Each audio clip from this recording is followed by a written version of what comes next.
Ils ont un physique atypique, il doit vivre avec une gueule pas comme les autres. Et pourtant, ils ont réussi à s'imposer au cinéma, à la télé ou au théâtre. Je suis pas Brad Pitt, je suis pas mannequin, tu pars pas gagnant. Pour réussir, ils ont dû se battre, affronter les moqueries, l'intolérance et les blagues cruelles. En dehors de ma famille, c'était un peu une jungle. Donc, tiens, t'as vu le nain, le petit nain, c'est marrant. C'était que ça. Il fallait pas me faire chier, quoi. Le premier qui me regardait de traviole ou il s'en prenait une tout de suite. Finalement, c'est grâce à leur gueule, leur physique hors du commun qu'ils se sont retrouvés en haut de l'affiche. Comment ont-ils réussi dans le show business sans avoir un physique de star? Comment ont-ils transformé leur handicap en atout? Une fois célèbres, ont-ils réglé tous leurs problèmes? Dans les rues de La Rochelle, impossible de rater Alain Prévost et Yves Marchessault, alias Passe-Temps et la boule de Fort Boyard. Ici, ce sont de vraies stars. Dès qu'ils mettent un pied dehors, ils sont assaillis par leurs fans. Est-ce qu'on pourrait avoir un autographe, s'il vous plaît? Ouais. Ah bah dis donc. Ça fait toujours plaisir, Alain, comme ça, de signer des autographes? Ah oui, c'est bien parce que disons que les enfants Donne-moi un peu. aiment la Fort Boyard, donc quand on est abordé comme cela, gentiment déjà, ça nous fait plaisir, puis ça leur fait plaisir à eux déjà. Ils aiment pas que Fort Boyard, ils nous aiment bien nous avec elle. Depuis 20 ans, ils officient sur le petit écran. Avec leur copain Passepartout, c'est l'un des trios vedettes de la télévision française. Une longévité rare qui a créé une réelle complicité entre eux. Ah ouais, j'y mets des baffes. Ah ouais, quelquefois, ouais. Ah ouais, ça j'aime bien lui mettre des baffes. Ah ouais, ça remet un Et puis quand il est pas gentil, je l'attrape comme ça, je dis mon nanin, t'es pas sale. Ah bah ouais. Ah mais c'est amical, c'est sympa. Tous les deux ont été choisis pour leur physique atypique. Alain pour sa petite taille et Yves parce qu'il est né chauve et sans aucune pilosité. A priori des handicaps que les deux hommes ont su transformer en atouts. C'est une vraie reconnaissance de me reconnaître en tant que comédien. C'est l'image du fort, le comédien. De faire sa petite taille, c'est presque du passé maintenant. Son rôle de passe-temps dans Fort Boyard ne lui a pas seulement permis de gagner l'amour du public. Aujourd'hui, à 54 ans, grâce à l'argent gagné à la télévision, Alain a pu s'acheter un hôtel-restaurant à côté de La Rochelle. Un commerce où tout est aménagé pour qu'Alain soit à la hauteur. Mais même ici, ce n'est pas Alain qui reçoit, mais Passe-temps de Fort Boyard. C'est celle-là. Celle-là, c'est la première photo que nous avons été pris au fort avec Patrice, parce que le premier animateur était Patrice, au pied de la vigie, avec mon pote, Dédé, Passepartout, et moi. Et cette photo, elle a 20 ans. Résultat, les clients viennent avant tout ici pour voir la star du fort. Tenez. Ils nous ont dit, on va vous emmener où il y a le monsieur de Fort Boyard. C'est vrai que on suit l'émission à la télé, bien sûr, on est Savoyards. On a beaucoup vu à la télévision, évidemment, parce qu'on a regardé Fort Boyard souvent. Pour Alain, cette formidable notoriété lui a permis d'effacer un passé douloureux. Avant, j'étais rejeté par les gens, et maintenant, c'est eux qui viennent vers moi aujourd'hui. Et c'est super, je pense. En effet, avant qu'il ne devienne célèbre, la vie n'a pas toujours été facile pour Alain. Vous avez toute l'équipe avec. Merci bien. Vraiment, merci beaucoup. Enchanté de vous avoir rencontré depuis le temps qu'on vous admire à Fort Boyard. Vous voir en personne. Celui qui a fait de son physique un véritable business a bien failli devenir une bête de foire. Le directeur est venu voir ma mère, puis il a demandé à ma mère si je voulais venir travailler dans le cirque.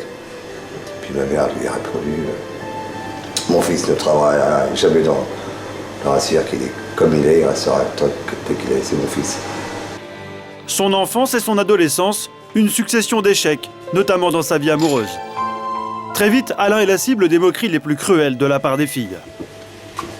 Oui, des femmes faisaient des paris entre elles pour dire t'es pas capable de sortir avec ce nain, excusez-moi du terme.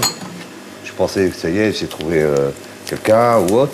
Puis après, quand j'ai vu que tout le monde se moquait, je suis parti et puis je suis retourné chez ma mère parce que j'habitais chez ma mère. En dehors de ma famille, c'était un peu une jungle. Donc, tiens, t'as vu le nain, le petit nain, c'est marrant. C'était que ça. Mais sa vie amoureuse va être transformée par Fort Boyard et sa nouvelle notoriété.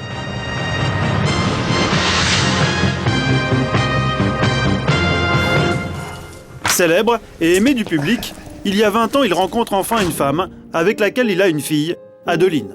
Sa plus belle réussite, d'autant plus qu'elle n'a pas hérité de son handicap. J'ai eu peur d'avoir des enfants, disons, un enfant comme moi, parce que avec tout ce que j'ai subi dans la vie, j'aurais pas voulu qu'elle resubisse ce que j'ai vécu. Paradoxe, alors qu'aujourd'hui Alain s'est enfin réconcilié avec lui-même, c'est Adeline qui à l'école doit faire face aux moqueries sur le physique de son papa. Pour elle, une vraie souffrance. Quand il était venu me chercher pour venir en vacances avec lui, il y en a qui le regardaient avec des yeux bizarres. Puis ça me plaisait pas trop, quoi. Qu'est-ce qui te plaisait pas? La façon qu'il regardait mon père. Et puis il paraît que derrière mon dos, il disait des trucs méchants sur lui. Alors quand on dit que mon papa c'est un nain de jardin, ça me blesse au fond de moi parce que c'est mon père, quoi. Enfin, je sais pas comment expliquer. Et c'est que la réalité de la vie, c'est tout.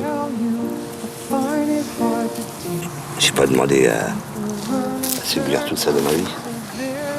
Moi, non, ça va. Et je vous dis, rien qu'à y repenser, que ça fait mal.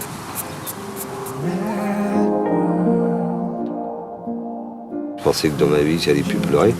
Parce que j'ai tellement pleuré au début de ma vie que j'avais un cœur de pierre. Mon papa, c'est une personne normale. Si Alain a su transformer son handicap en atout pour devenir célèbre, il reste passe-temps, l'homme d'un seul rôle.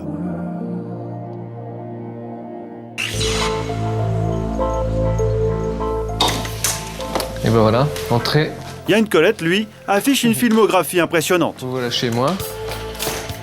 À 53 ans, il est un acteur à part dans le cinéma français. Le plus souvent, on lui confie des rôles de méchants, et ce n'est pas un hasard.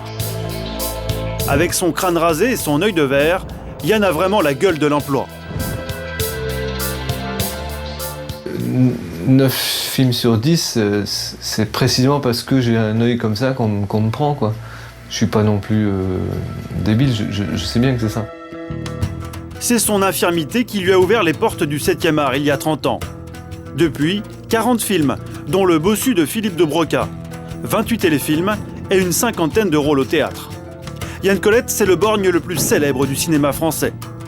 Et pourtant, à 16 ans, la médecine l'avait pratiquement condamné. Atteint d'un cancer du nerf optique, avec des métastases au cerveau, il doit subir une lourde opération. Elle lui déforme tout le haut du visage. Et j'étais mignon à l'époque. Et du jour au lendemain, je me suis retrouvé défiguré comme ça et c'était une épreuve. Le visage défiguré, Yann Colette n'ose plus croire à son rêve, devenir comédien. Pourtant, il s'accroche et décide de s'inscrire dans un cours de théâtre. Il trouve alors un subterfuge pour cacher son infirmité. Je le vivais tellement mal que j'avais des longs cheveux avec une mèche comme ça, les cheveux jusque-là, et j'avais mon pansement sur l'œil, un gros truc comme ça qui prenait la moitié de la tête, des Ray-Ban au-dessus, et je passais mes scènes en regardant de temps en temps mes partenaires comme ça, puis il fallait pas me faire chier, quoi. Le premier qui me regardait de traviole ou il s'en prenait une tout de suite. Ah, Yann. À l'époque, son meilleur ami s'appelle François Cluzet. 30 ans plus tard, les deux hommes sont toujours complices. François Cluzet se souvient de cette terrible épreuve et de la souffrance de son ami. Il n'en parlait pas, je pense que même il n'avait pas très envie que personne n'en parle, mais bon, c'était tellement flagrant. Pourquoi? Parce qu'il cachait son œil avec ses cheveux. Et puis nous, qui étions très proches de lui, on savait très bien et on essayait de le protéger parce qu'on pensait qu'évidemment le temps ferait l'affaire. C'est-à-dire que c'était trop frais, trop difficile. N'assumant pas, j'étais encore vachement sur le truc de la survie, là, je sais pas. Bien sûr, mais qui ne l'aurait pas été? C'était quand même très difficile. C'est une femme qui va changer la vie de Yann Colette, sa prof de théâtre. C'est elle qui, la première, va permettre aux comédiens de s'accepter. Elle m'a fait monter sur scène. J'étais comme ça, c'était un cauchemar, quoi. Elle dit relève tes cheveux. J'ai relevé mes cheveux. Enlève tes lunettes. Là. Personne ne bougeait un cil, quoi, parce que Justement, parce que là maintenant, que je le vis maintenant, c'est pas un problème, mais à l'époque c'était chaud. Et puis elle a dit, bah, vous avez vu, votre ami là, il a un œil de verre, donc on n'en parle plus, maintenant tu vas me travailler ça, ça et ça, et c'était fini, quoi. Et ça a été une rencontre capitale pour moi, vraiment. Depuis ce jour, Yann utilise son handicap pour décrocher des rôles. Si son nouveau visage permet alors à l'acteur de décoller, il n'apaise pas pour autant les souffrances de l'homme. Ses angoisses, il les a toujours partagées avec sa fille unique, Gaïa. Oh, qu'elle est jolie. Elle a toujours connu son père avec un œil de verre et préfère s'en amuser. Il est borgne. C'est ça que je dis quand on me demande c'est qui ton père. C'est lui là-bas, il est borgne. Quand j'avais 13 ans, je crois, ou 14, on était dans l'ascenseur et il se regardait dans le miroir et il me dit oh là là, je suis monstrueux. Et je lui dis mais c'est pas du tout monstrueux, enfin. C'est là que je me suis rendu compte qu'il avait été défiguré et que ça avait dû être une grande souffrance. Même s'il doit sa célébrité à sa gueule, Yann Colette a toujours du mal à accepter son reflet dans le miroir.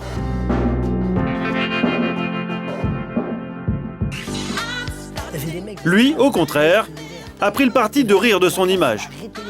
Il est humoriste, il s'appelle Mohamed Mediama, plus connu sous le nom de Boudère.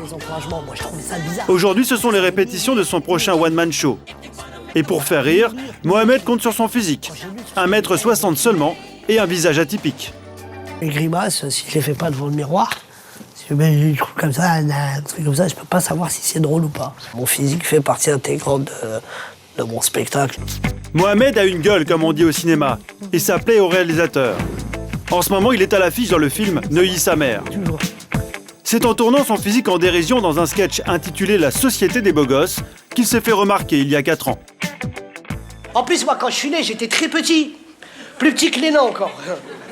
Non, j'avais pas d'épaule, pas de cou, rien. Quand je marchais dans le quartier, les grands, ils chantaient « Nous, les mini-pouces ».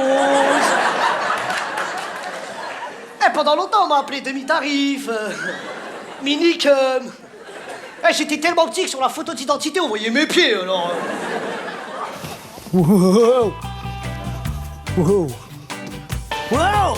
Rire de son physique, une méthode qui a déjà fait ses preuves quand, adolescent, Boudère voulait séduire les filles. Comment je séduisais les filles? Je me disais, écoute, normalement, le physique, c'est comme une vitrine de magasin. Bon, toi, t'as pas de vitrine, faut les faire rentrer dans ton magasin. Et une fois qu'ils rentrent, après... c'est fini. Aujourd'hui, son physique et sa tchatch, c'est son fonds de commerce. Ça va les filles? Mohamed, c'est le nouveau comique des cités. Les médias aiment le comparer à Jamel Debbouze. Et ici, dans le quartier de la Grange Aubel où il habite, ce fils d'immigrés marocains ne passe jamais inaperçu. Les bandits! Mohamed, alias Boudère, est une vraie star. Regarde, c'est qui moi? Boudère. T'as vu? Alors lui, il me connaît depuis que je suis tout petit. Voilà. C'est vraiment un ami d'enfance. Il n'a pas changé.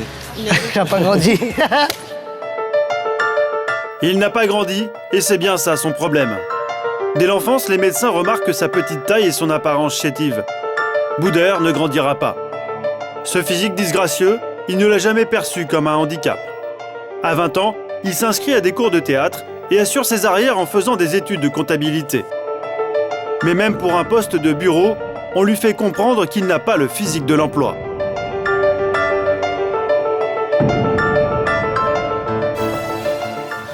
On est dans un pays où les détails physiques comptent beaucoup. Dans le domaine dans lequel j'ai choisi, je parle de la compta, tout ce qui est travail dans les banques et compagnie, les sociétés et tout. Il y a une recherche d'un type physique. Je suis pas Brad Pitt, je suis pas mannequin, tu pars pas gagnant. Tu pars pas vainqueur. D'échec en échec, d'exclusion en exclusion, Boudère doit survivre avec un RMI. Il ne décrochera en tout et pour tout qu'un seul stage dans le centre social de sa cité. Aujourd'hui, malgré sa nouvelle notoriété, il passe régulièrement dire bonjour à ceux qui ont su regarder au-delà de son apparence et qui lui ont offert son premier job. Oui, tout va bien. Brigitte, Christine. Voilà, moi j'étais stagiaire ici. Et c'est Christine qui m'a donné envie de travailler dans la compta. Et voilà. Ça, c'est le bureau de la directrice. Moi, j'avais fait 1 million d'entretiens pour faire un stage de compta. C'était super dur. C'est vraiment la seule personne en France qui m'a donné ma chance au point de vue professionnel. C'est-à-dire qu'il m'a fait confiance. Je pense que, bon, elle ne le regrette pas.